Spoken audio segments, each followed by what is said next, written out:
Você já parou para pensar se um simples gesto de compaixão poderia reescrever completamente o seu destino?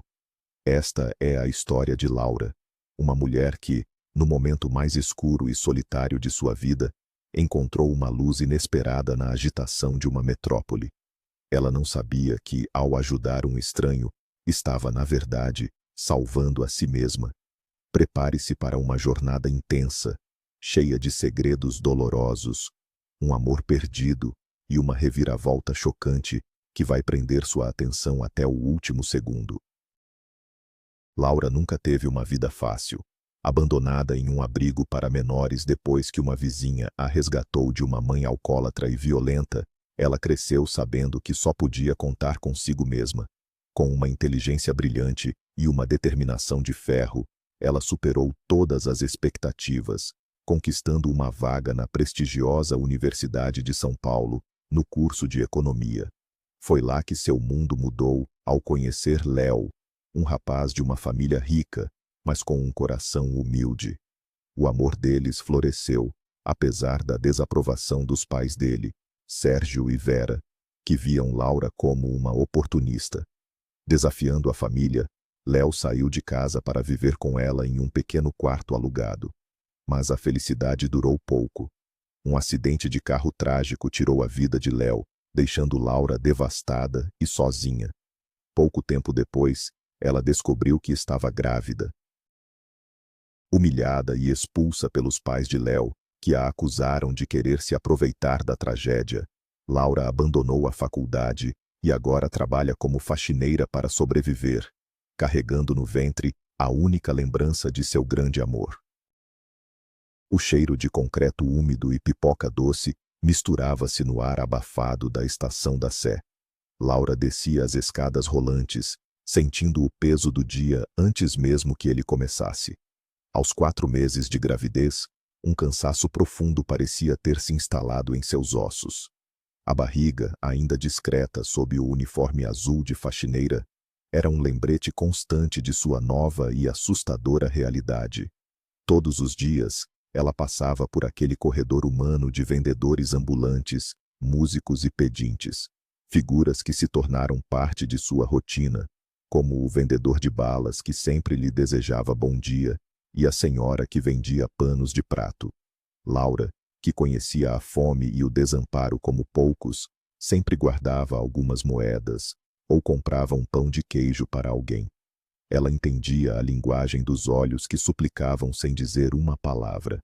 Era um pacto silencioso de humanidade em meio ao caos de São Paulo. Naquele dia, porém, havia um rosto novo. Sentado perto de um pilar, encolhido, estava um homem que aparentava ter uns 30 anos. Tinha cabelos longos, encaracolados e emaranhados, que caíam sobre um rosto sujo de fuligem. Uma de suas pernas estava esticada de forma estranha, e um par de muletas velhas repousava ao seu lado. Diferente dos outros, ele não pedia nada. Apenas olhava para o fluxo de pessoas com um olhar vazio, distante. Um boné virado para cima no chão continha apenas algumas moedas. O coração de Laura se apertou.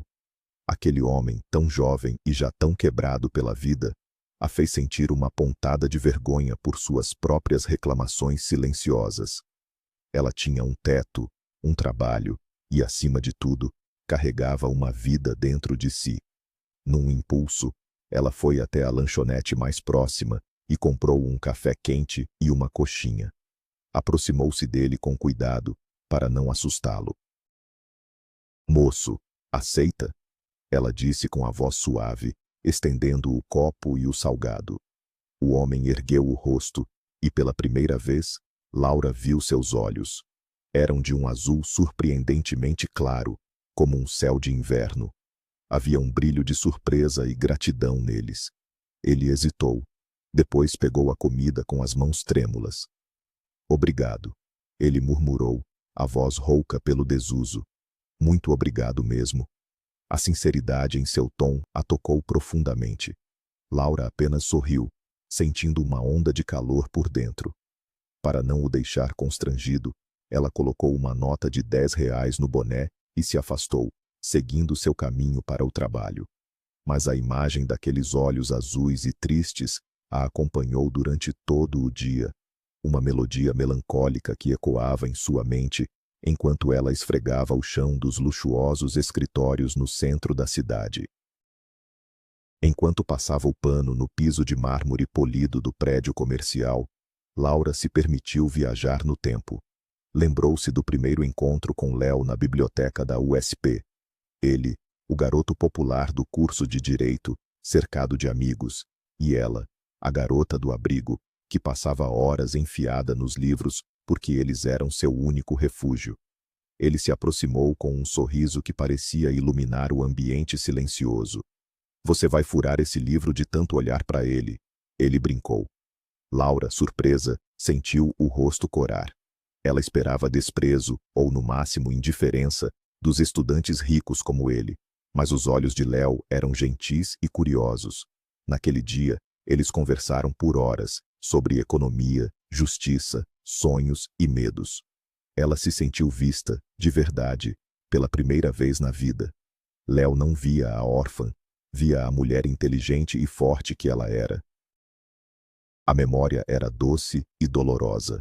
Ela se lembrava da primeira vez que ele a levou para conhecer os pais.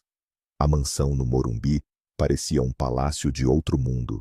Vera, a mãe de Léo, a analisou de cima a baixo com um olhar frio, como se estivesse inspecionando uma mercadoria defeituosa. Sérgio, o pai, foi educadamente distante.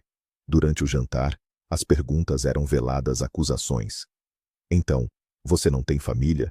Vera perguntou com uma falsa compaixão. Deve ter sido muito difícil, mas você é uma lutadora, não é? Conseguiu chegar até aqui sozinha. Cada palavra era uma faca sutil, desenhando uma linha clara entre o mundo deles e o dela. Léo, sentindo a tensão, segurou a mão de Laura por baixo da mesa, um gesto de apoio que dizia: estou com você.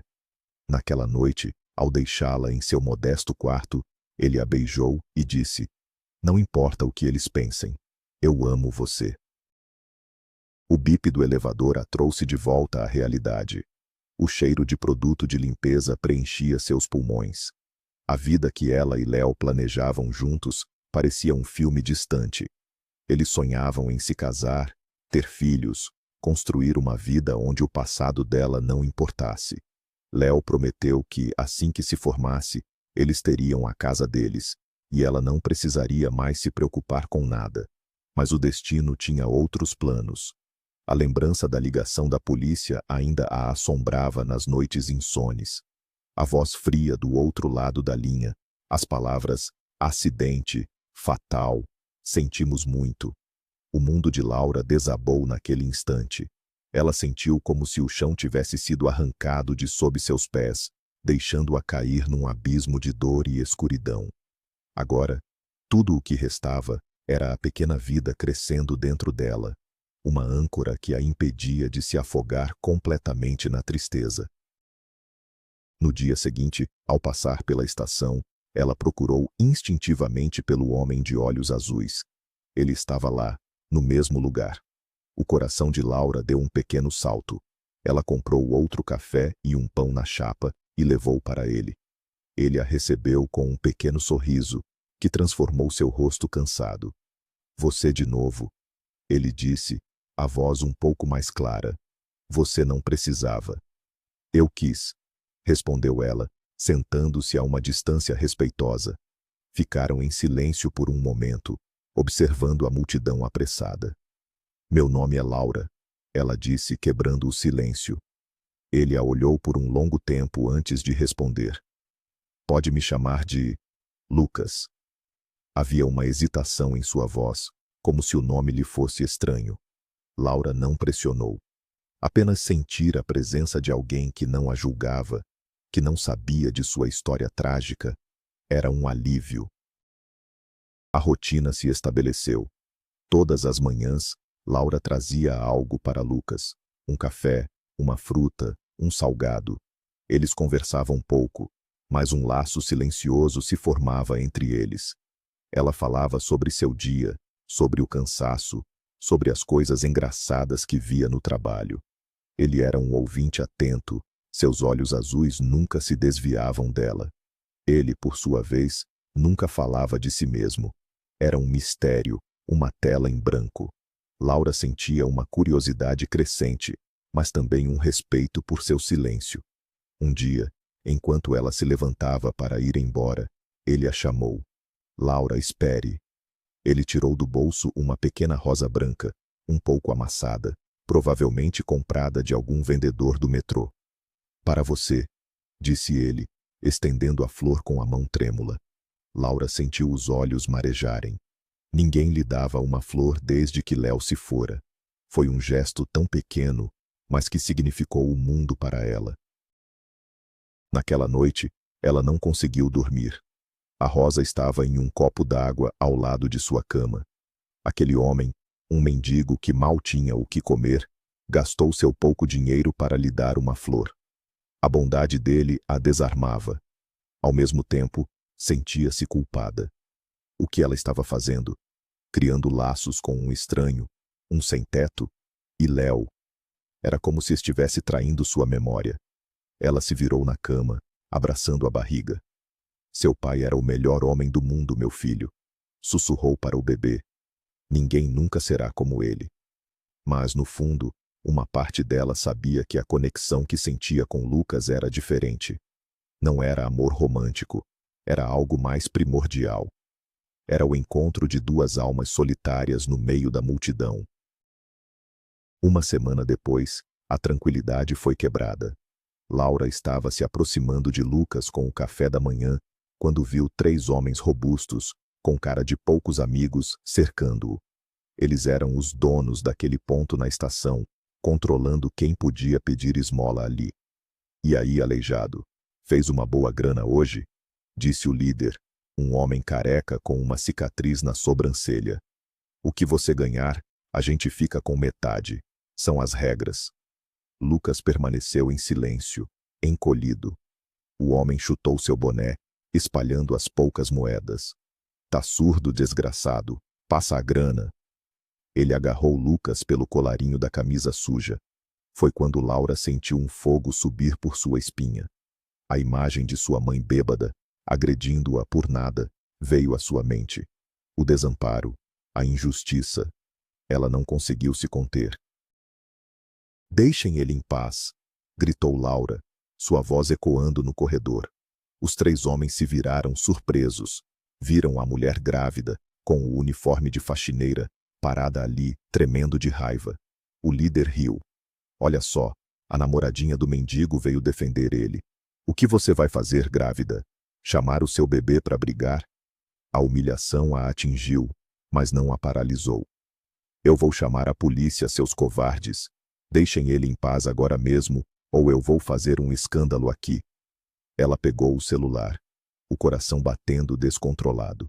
A ameaça pareceu funcionar. Os homens não queriam chamar a atenção da segurança do metrô. Sua sorte é que eu não bato em mulher grávida, rosnou o líder. Mas você, aleijado, a gente se acerta depois. Eles cuspiram no chão e se afastaram, misturando-se à multidão. Laura correu até Lucas, que estava caído no chão. Você está bem? Eles te machucaram? Ela perguntou, ajudando-o a se sentar. Ele apenas balançou a cabeça, o olhar fixo no chão. Havia um corte em seu lábio. Você não devia ter feito isso. Ele sussurrou. Eles são perigosos. E eu deveria ter ficado olhando eles te maltratarem. Nunca, respondeu ela com firmeza. Você é uma pessoa, merece respeito. Ela limpou o sangue do rosto dele com um lenço de papel. O toque de seus dedos foi elétrico. Por um instante, seus olhos se encontraram, e Laura sentiu uma profundidade neles que a assustou. Havia dor, gratidão e algo mais, algo que ela não conseguia decifrar. Ele parecia querer dizer algo, mas se conteve. Obrigado, Laura. Foi tudo o que ele disse. Naquele dia, Laura sentiu que a barreira entre eles havia se quebrado. Ela não era mais apenas a moça que trazia café. Ela era sua defensora. Os dias seguintes foram tensos. Laura chegava ao metrô com o coração apertado, temendo não encontrar Lucas ou encontrá-lo machucado. Mas ele estava sempre lá, e os agressores pareciam ter sumido. A gratidão no olhar de Lucas era palpável. Ele se tornou um pouco mais falante, perguntando sobre o bebê, sobre como ela estava se sentindo. Pequenas conversas que preenchiam o vazio na vida de ambos. Laura se pegava pensando nele durante o trabalho, imaginando sua história, o que o teria levado para as ruas. Aquele homem misterioso ocupava um espaço cada vez maior em sua mente, um espaço que ela tentava, em vão, reservar apenas para a memória de Léo. Então, numa segunda-feira chuvosa, ele não estava lá. O lugar perto do pilar estava vazio. Laura sentiu um pânico irracional. Procurou por toda a estação, perguntou aos vendedores, mas ninguém o tinha visto. Um vazio gelado se instalou em seu peito. Será que aqueles homens o pegaram? Será que ele ficou doente? Ou será que ele simplesmente foi embora, sem se despedir? A última possibilidade doeu mais do que ela esperava. Ela se sentiu uma tola. Tinha se apegado a um estranho, um fantasma que desapareceu tão rápido quanto surgiu. O dia no trabalho foi um borrão. A tristeza era tão pesada que ela mal conseguia respirar. A vida, mais uma vez, lhe tirava alguém sem dar explicações. No final do expediente, Laura caminhava para casa, arrastando os pés sob a garoa fina que caía sobre a cidade. O céu cinza refletia seu estado de espírito. Ao atravessar uma praça perto do metrô, uma movimentação policial chamou sua atenção. Vários carros da polícia, homens de uniforme. E no centro de tudo, os 3 agressores da estação sendo algemados. E quem comandava a operação era um homem alto, de cabelos loiros curtos, limpo, vestindo um colete da Polícia Civil. Ele se virou, e o mundo de Laura parou de girar. Mesmo sem os cabelos emaranhados, sem a barba e a sujeira, ela reconheceria aqueles olhos azuis em qualquer lugar. Era ele, era Lucas. Ele não era manco, ele não era um mendigo. Ele estava de pé, firme, exalando uma autoridade que a deixou sem palavras. Laura ficou paralisada, a sacola de compras quase caindo de sua mão. A boca secou. Milhares de perguntas invadiram sua mente. Foi tudo uma mentira? Uma encenação? Ela se sentiu enganada, usada. Quem era aquele homem? Lucas, ou seja lá qual fosse seu nome, a viu. Seu rosto se iluminou por um segundo, mas logo foi substituído por uma expressão de preocupação e culpa. Ele disse algo para outro policial e veio em sua direção, desviando das viaturas. Laura, ele começou, a voz firme e clara, completamente diferente do sussurro rouco que ela conhecia. Eu sei que te devo uma explicação.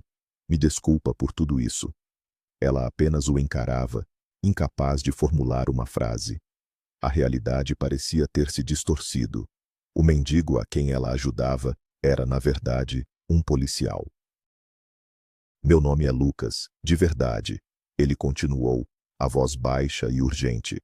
Eu estava numa operação disfarçado para desmantelar uma quadrilha de extorsão que agia nas estações. Eu não podia revelar minha identidade. Era perigoso para mim e para você. As peças começaram a se encaixar. Os agressores, a sua hesitação, o seu silêncio sobre o passado. Tudo fazia sentido agora. Mas a sensação de ter sido enganada persistia. Então, a perna, as muletas, era tudo falso? Ela conseguiu perguntar.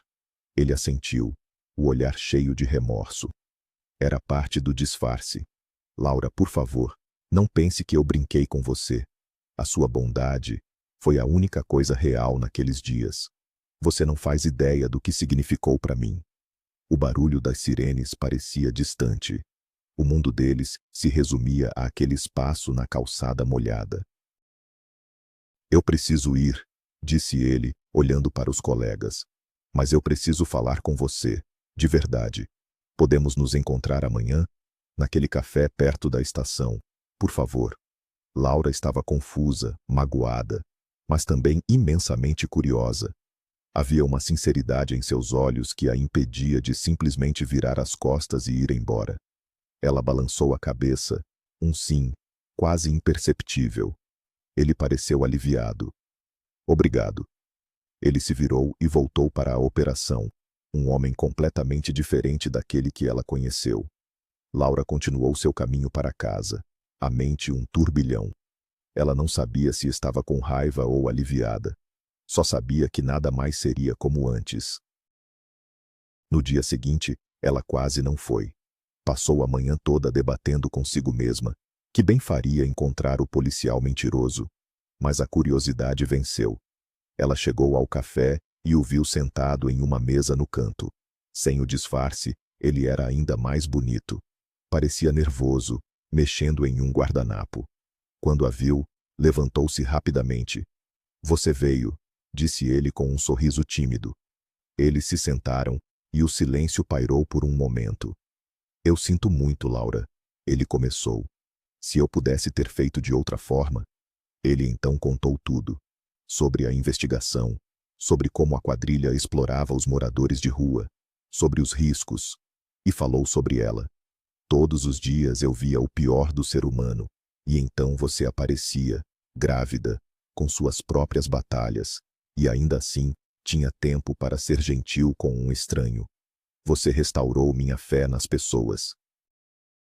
Laura ouviu em silêncio, absorvendo cada palavra.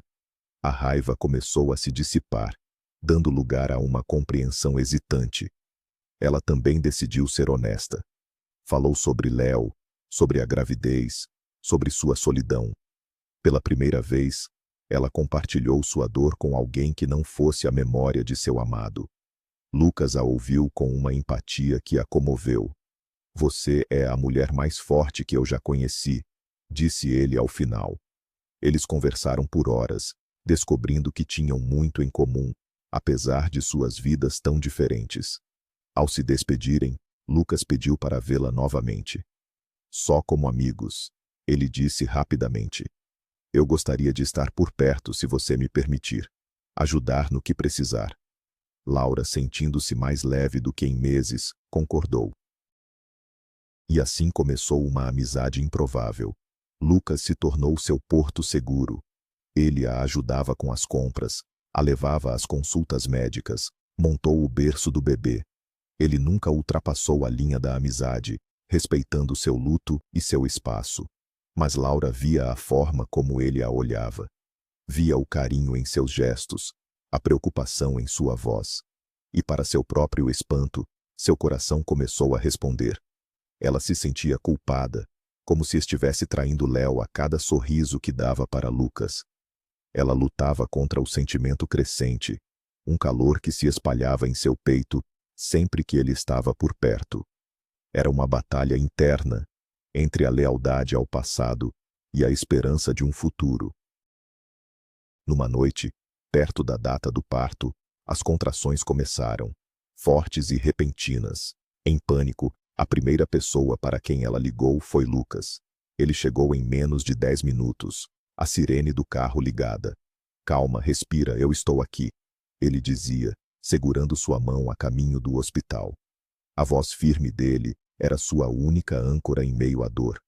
No hospital, as coisas se complicaram.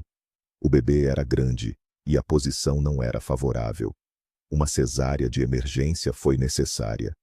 Durante a cirurgia, Laura teve uma hemorragia. A situação era crítica. Uma enfermeira saiu correndo para a sala de espera. Você é o marido? Perguntou a Lucas, que andava de um lado para o outro. Sim, ele respondeu sem hesitar.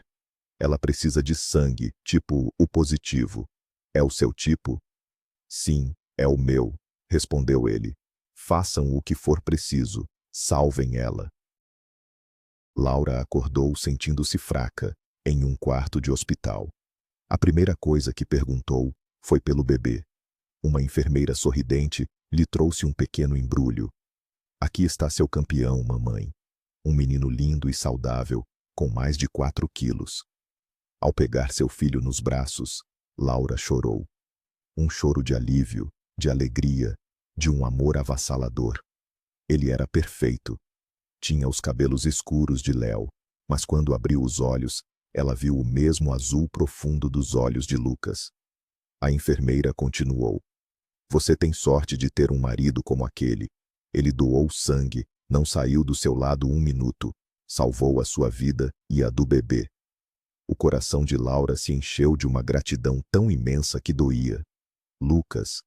Ele estava sempre lá para salvá-la. Ela decidiu chamar o menino de Heitor. Era um nome forte, como ela queria que seu filho fosse. Lucas veio visitá-la assim que pôde. Ele olhou para o bebê no berço, com uma ternura que fez o coração de Laura derreter. Ele é lindo, Laura. Parabéns. Ele parecia tímido, quase com medo de se aproximar. Pegue ele no colo, ela disse suavemente. Com as mãos trêmulas, Lucas pegou o pequeno Heitor.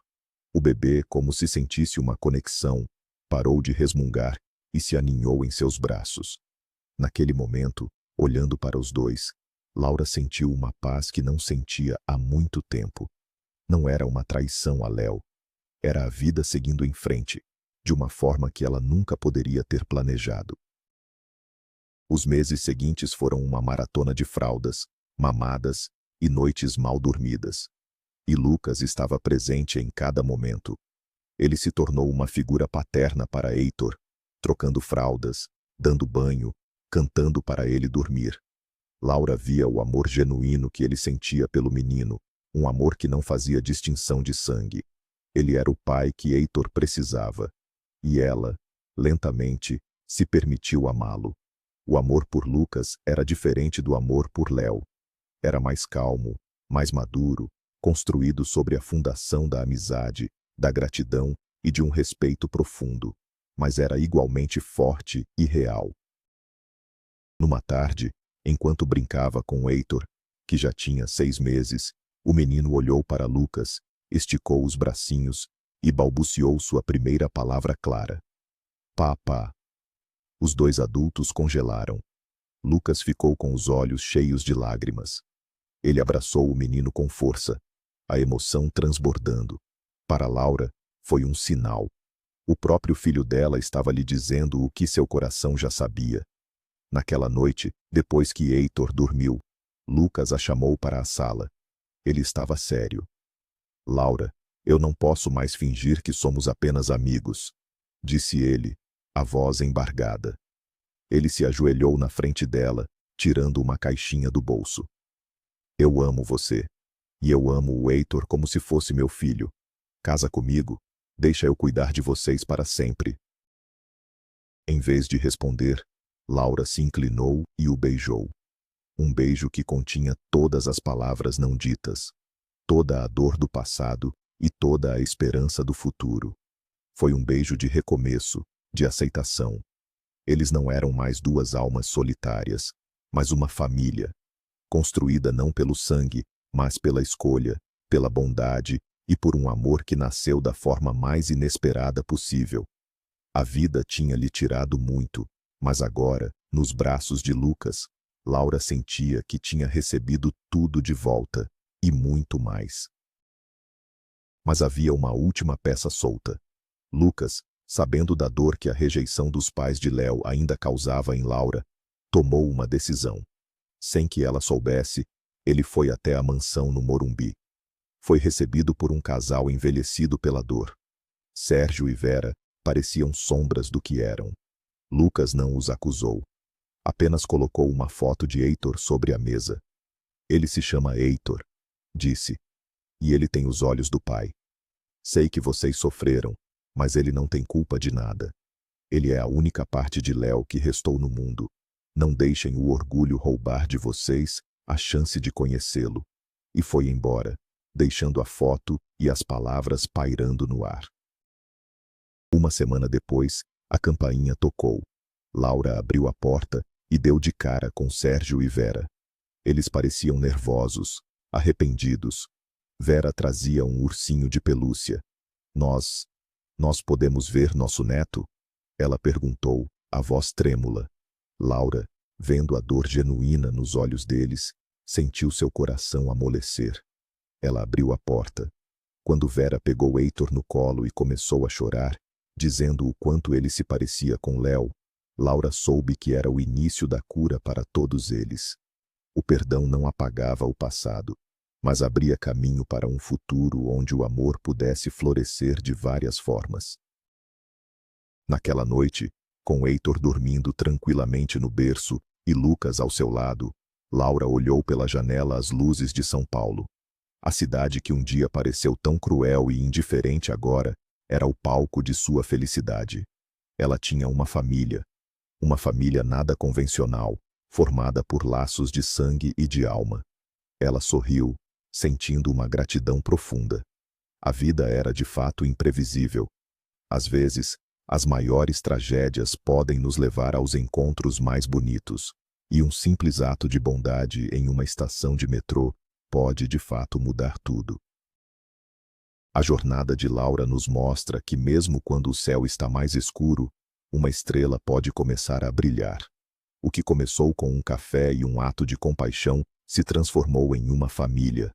Lucas, o policial disfarçado, encontrou em Laura e Heitor a redenção que não sabia que procurava. E Laura, a órfã que perdeu seu grande amor, descobriu que o coração é capaz de amar novamente, de forma diferente, mas com a mesma intensidade. Até mesmo os pais de Léo, consumidos pelo luto, encontraram no rosto do neto um motivo para perdoar e recomeçar. A dor da perda de Léo nunca desaparecerá por completo, mas agora ela é parte de uma história maior. Uma história de resiliência, amor e segundas chances. Se esta história tocou seu coração, não se esqueça de deixar o seu like, se inscrever no canal e compartilhar sua opinião nos comentários. Sua interação é muito importante para nós. E agora, eu te pergunto, você acredita que o destino pode nos dar uma segunda chance no amor, mesmo após uma grande perda?